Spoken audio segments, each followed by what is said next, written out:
भारत के संविधान सभा ने भारत के संविधान को अंगीकृत किया, स्वीकार किया, एक्ट किया।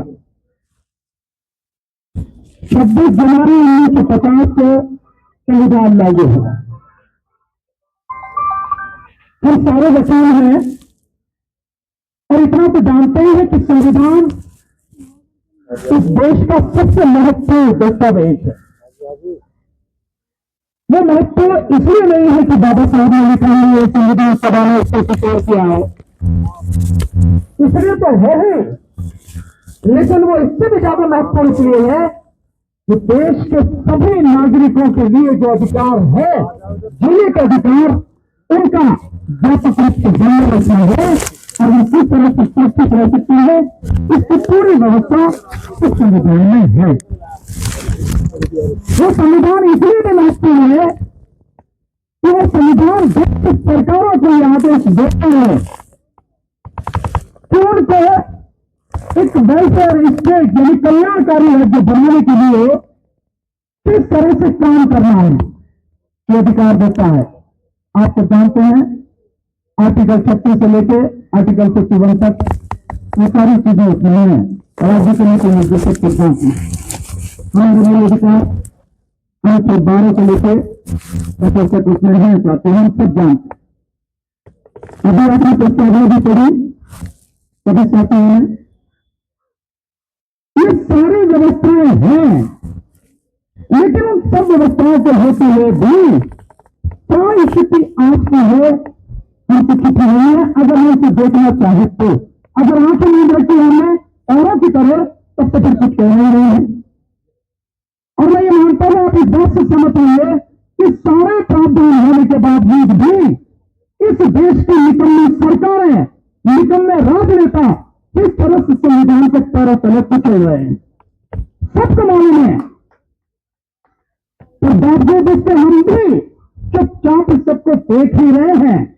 वकील होते हुए भी हम उसको बताने के लिए, उसको रोकने के लिए घर से बाहर निकलने की भी हिम्मत नहीं कर पा रहे हैं, यह जिम्मेदारी नहीं समझ पा रहे। देश आजाद हुआ, कितने ही वकीलों की उसमें भागीदारी थी, उसका योगदान था। हम बाबा साहब को अपना मुक्तिदाता मानते हैं भी वो आज जो भी कुछ उनकी बदौलत है, वो भी एक वकील तो हमें कुछ कह के गए, क्या हम माने उसके साथियों? अगर हम उसके मानते, उसके हिसाब से चलते, तो क्या देश की ये हालत होती आज जो हो रही है? वकीलों के साथ में क्या हो रहा है बहुत दूर तो नहीं है। हम सबने लगातार ये झेला है, इतिहास से कितने कितने झंडे पसीना तो पड़े हैं, बेवजह पड़े हैं, और ये तो गाजियाबाद है, यही बराबर में लगा हुआ दिल्ली से। क्या हालत हुई है, किस बुरी तरह से वकीलों को पीटा गया, आज गिरफ्तार चल रही है। ये इस देश में है, इस देश के संविधान पे होते हुए ये सब कुछ है। और आप अपनी आंखों से देख रहे हो कि कैसे कैसे हो रहा है। संभल में जिस तरह से घटना घटी है, संभल में जिस तरह से सरकार की क्रूरता का उसका चेहरा घिनौना चेहरा सामने आया है, आप सबके सामने है। देश में धार्मिक इस्तेलाह से संबंधित 1991 का कानून बना हुआ है, और उस कानून में बाकायदा है कि 1947 से पहले की जो स्थिति है वही स्थिति रहेगी। किसी भी धार्मिक स्थल को छुआ नहीं जाएगा, उसके विषय में कोई भी कार्रवाई नहीं की जाएगी। और उसके सेक्शन 4 में स्पष्ट रूप से लिखा है कि जैसी स्थिति है वैसी बनी रहेगी और भविष्य में भी नहीं होगा। लेकिन देश की सुप्रीम कोर्ट का चीफ जस्टिस जो कह के गया, अभी बता के गया चंद्रचूड़ कि भैया हम सारे मिले हुए हैं, उसी ने ज्ञान व्यापी मस्जिद को लेकर उसी कानून को जिसमें उसको कोई अधिकार नहीं दिया गया, एक तरह से डायल्यूट करने का काम दिया। हम क्या कर रहे हैं साथियों? वकील क्या कर रहे हैं? अगर हम लोग संघर्ष करते, हम लोग आवाज उठाते, तो क्या जो आज हो रहा है संभल में वो होता था? 5 लोगों की जान चलेगी, 5 नौजवान बच्चे मुस्लिम समाज के मार दिए पुलिस ने। पुलिस करी गोली नहीं चलाई, तो वो रिवॉल्वर लेके पिस्टल लेकर गोली कौन चला रहा? कौन चला रहा? वो जो चला रहा, तो पुलिस वाला यूं करके जो एक पोजीशन में लेकर गोली चला रहा सीधे, तो वो कौन चला रहा है? ये सब कुछ हमारी आंखों के सामने हो रहा है। ये संविधान दिवस मनाने का मतलब मैं ये नहीं मानता कि मैं आपको ये बताऊं कि संविधान में क्या लिखा हुआ है, किसने क्या कहा, उसने क्या कहा। पार्लियामेंट में जो बहस हुई, संविधान सभा में बहस हुई, क्या हुई, कितने पेज की है, कितनी किताबें, मैं इसका कोई मतलब नहीं समझता। ये सब आपने पढ़ी है, नहीं है तो पैसे से खरीद के लेके आओ, सारी डिबेट जो आप पढ़ लो, संविधान को पढ़ लो, मैं इतना ही मानता हूं। और जो बताना है, जो आपसे मैं मानता हूं कि आपकी जिम्मेदारी है, मेरी जिम्मेदारी, हम सबकी जिम्मेदारी है, उसे मैं ये बताना चाह रहा हूं। साथियों, हरियाणा के चुनाव हुए, उससे पहले देश में लोकसभा के चुनाव हुए, और अभी महाराष्ट्र के चुनाव। क्या आप सोच सकते हैं कि 5 महीने पहले जिस बीजेपी को बिल्कुल उस महाराष्ट्र की जनता ने बता दिया कि तेरी कोई औकात नहीं है, उसको एक तरह से बिल्कुल बेकार कर दिया, वही बीजेपी, वही एनडीए 5 महीने बाद इतनी जबरदस्त तरीके से जीत आ रहा है। हमारे दिमाग में कहीं कुछ हलचल नहीं होती है क्या? हमारे दिमाग में कभी कोई इस बात को लेकर सवाल नहीं आता है, ये सब क्यों हो रहा है भाई? तो ये आज महाराष्ट्र में हुआ है, उससे पहले हरियाणा में हुआ, और उससे पहले लोकसभा में हुआ, तो आने वाले समय में क्या ये हमारे साथ में नहीं होगा? जनवरी फरवरी में दिल्ली में चुनाव है, तुम सारे के सारे दिल्ली में रहने वाले हो, क्या यहां नहीं होगा? ये जो मोदी बेईमानी करके और अपने गुलाम चुनाव आयोग को, राजीव कुमार को बनाकर, और जिस तरह से वो देश के साथ गद्दारी कर रहे हैं, संविधान को कुचल रहे हैं, चलो दिल्ली का इलेक्शन ऐसे नहीं जीत लिया जाएगा, तब क्या करोगे तुम? तब तुम्हारी वोट नहीं लूटी जाएगी, लूटी जाएगी, जानते हो तुम, फिर भी बोलते नहीं। क्यों नहीं बोलते भाई? कब बोलोगे? तो जिम्मेदारी नहीं है। मैं मानता हूं ये जो काला कोट मैंने पहना है और आपने पहना है, क्योंकि हम संविधान को जानते हैं, हम लड़ सकते हैं, इसलिए हमारी जिम्मेदारी पहले है। पर कितने लोग लड़ रहे हैं? दिल्ली में 7,000 से ज्यादा वकील हैं, 7,000 से ज्यादा है। इसमें से आधे बीजेपी के होंगे, मान लो, मैं जानता हूं कि आधे नहीं है, और फिर भी मैं मान लेता हूं कि आधे बीजेपी के होंगे, और भी निकालने को और भी 10,000 होंगे। 10,000 वकील तो ऐसे होंगे कि जो बीजेपी से नहीं, और जो चाहते होंगे कि संविधान के हिसाब से काम चले, कानून के हिसाब से काम चले, होंगे नहीं होंगे। लेकिन 10,000 में से कितने लोग सड़क पर आते हैं? जब संविधान की हत्या की जाती है, जब संविधान को पैरों तले कुचला जाता है, और वो व्यक्ति जो कह रहे हैं कि हम साल भर देश में संविधान दिवस मनाएंगे, बाबा साहब डॉक्टर अम्बेडकर का बनाया हुआ संविधान और 75 सालों के पूरे साल मनाएंगे, वही आदमी बड़ी बेशर्मी से इस देश के संविधान को कुचल रहा है। हम सब चुप बैठे हैं, और आप चुप बैठोगे तो साथियों, आप अपनी बर्बादी, अपने जो बच्चे हैं उनकी बर्बादी के जिम्मेदार आप ही होगी, कोई दूसरा नहीं होगा। मैं बता रहा हूं आपको इस बात के लिए। तो संविधान दिवस जब आज हम मना रहे हैं, हमारी जिम्मेदारी है, और हमें यह सोच के जाना चाहिए, मान के जाना चाहिए कि हम वकील होते हुए अपनी जिम्मेदारी को निभाएंगे, और आने वाले समय में सरकार कोई भी हो, कितना ही बड़ा तानाशाह हो, कितना भी बड़ा गुंडा बैठा हो, उससे डरेंगे नहीं, और उसका मुकाबला करेंगे, और देश के संविधान को कुचलने नहीं देंगे, खत्म नहीं होने देंगे। तो इसका क्या मतलब है? हमें तो कोई मतलब नहीं है साथियों, हमारी आंखों के सामने। अभी मैं आपको 2-4 आंकड़े बता रहा हूं, आपको इससे पता लग जाएगी किस कदर बेईमानी हो रही है, किस कदर बेईमानी की जा रही है, और बड़ी बेशर्मी और धड़ल्ले से की जा रही है। एक साला गंदी नाली का कीड़ा, मैं गाली दे रहा हूं, गंदी नाली का कीड़ा यहां आके संविधान को कुचल रहा है। हम सब चुप बैठे हैं यार, सारे के सारे चुप बैठे हैं। 20 तारीख को महाराष्ट्र में जिस दिन चुनाव हुआ, उस चुनाव के बाद में इलेक्शन कमीशन ने जो डाटा दिया, उसने कहा 58.22% वोट पड़ा है। 58.22%, 5 बजे का आंकड़ा है 20 तारीख का।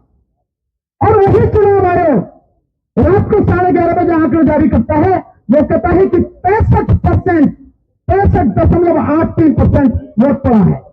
65.83%, 6% वोट बढ़ गया। और वही 21 तारीख को आंकड़ा जारी करता है इलेक्शन कमीशन, नहीं, वहां का जो मुख्यमंत्री के अंडर में जो सूचना विभाग है, जो वहां पर आंकड़ा जारी करता है, जिसका कोई मतलब नहीं है। वो कहता है कि 1.03% वोट और बढ़ गया, यानी कुल मिला के 7.83% वोट बढ़ा दिया। और जब वोटों में कंक्लूड करते हैं इसको, तो आता है 75,97,000 वोट, यानी लगभग 76 लाख वोटें महाराष्ट्र में बढ़ाई गई, जिसकी वजह से 101 सीट जीते बीजेपी, और एनडीए जो 101 सीट जीतकर आए। आपको नहीं लगता? कांग्रेस पार्टी के गुरदीप चप्पल हैं, गुरदीप सत्तल ने बड़ा मजेदार आंकड़ा दिया।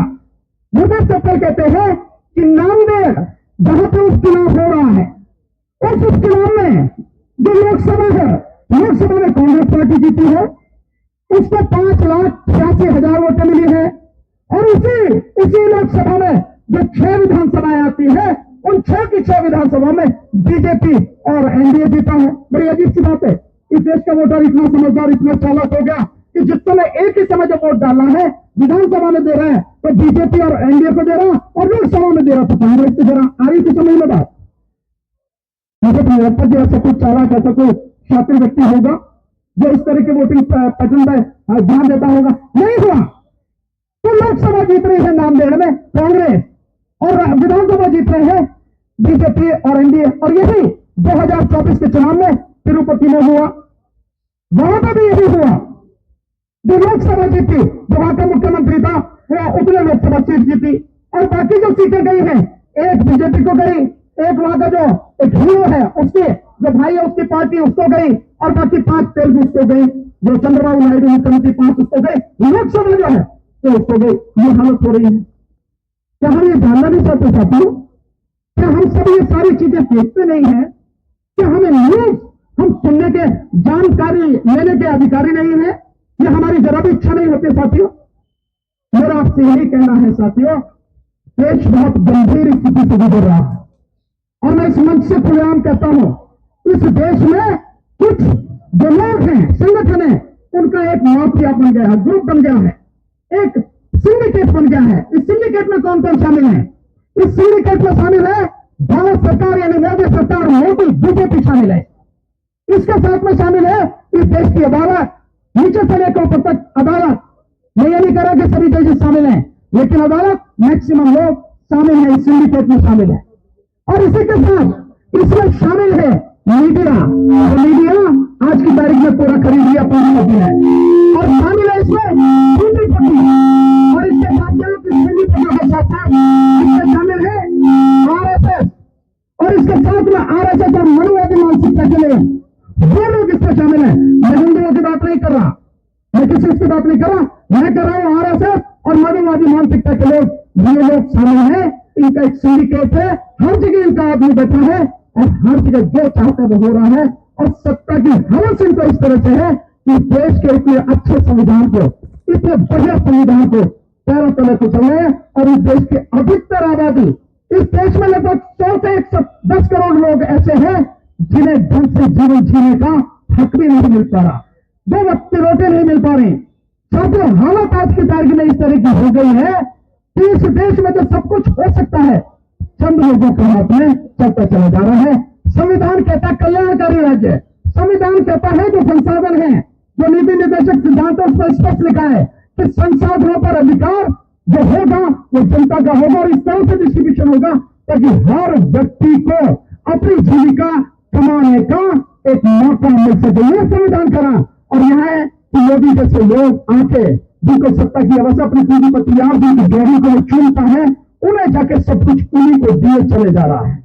1% लोगों के पास में 73% संपत्ति इस देश की है। क्या संविधान का हनन नहीं हो रहा? क्या संविधान को कुचला नहीं जा रहा साथियों? ये बहुत सी चीजें हैं जो लगातार हो रही है। ऐसे हरियाणा में हुआ, और मैं आज आपके सामने एक बात कहते अपनी बात खत्म करूंगा, सिर्फ एक बात और कहूंगा। मुझे हर शिकायत यहां के विपक्ष से भी है। और क्या शिकायत है विपक्ष से? 2024 के लोकसभा चुनाव में जितनी व्यापक गड़बड़ी हुई, इस देश के 3 बड़ी एजेंसियों ने, जिसमें दबायर आप देखते होंगे, दबायर उसने, वोट फॉर डेमोक्रेसी उसने, और एडीआर जो लेकर लगातार सुप्रीम कोर्ट में डिसीजन डालते हैं, लड़ते रहते हैं, इन तीनों ने मिलकर बताया कि कितने व्यापक पैमाने पर धांधली हुई। क्या धांधली हुई?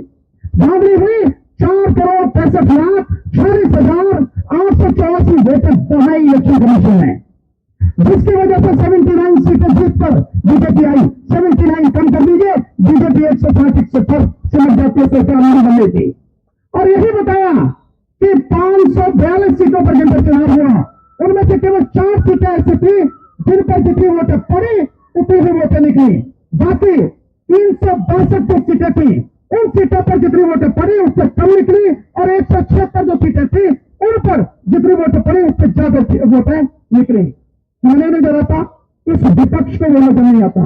विपक्ष में राहुल गांधी से लेकर जितने भी नेता थे विपक्ष के, आज तक एक शब्द पर बोला नहीं। जबकि मोदी को एक मिनट के अंत नहीं बैठने देना था, उस व्यक्ति को नैतिक अधिकार नहीं प्राइम मिनिस्टर बनने का, कुर्सी पर बैठने का, लेकिन सब चुप, विपक्ष पूरी तरह से चुप, मूर्ख बना हुआ विपक्ष। और आज भी अब ईवीएम की बात करें, अबे हम यही जनता मंत्र से 2019 से चिल्ला रहे ईवीएम के विषय में। 2024 के चुनाव से पहले लगातार हमने खूब शोर मचाए, देश के कोने कोने तक पहुंचाई आंदोलन, तब नहीं समझ में आ रहा था ईवीएम में गड़बड़ी है, बेईमानी है, धांधली है। और अब कब निकल के आ रही है, वहां से निकल के आ रही महाराष्ट्र से कि जो कैंडिडेट है उस कैंडिडेट की वोट अपने पक्ष में नहीं है, निकल के आ रही है। ये सारी चीजें बताने का एक ही मकसद है, आप मेरे भाई हैं, बहन हैं, आप समझो इस बात को, अपनी जिम्मेदारी को समझो, नहीं तो कुछ बचेगा नहीं। तुम्हारे चुप रहने से बर्बादी निश्चित हो जाएगी। तुम सड़क पर नहीं आओगे तो और आने वाला नहीं है। मेरा अपना अनुभव है कि नेता किसी पार्टी का हो, एमएलए एमपी कोई हो, उस पर कोई फर्क नहीं पड़ता।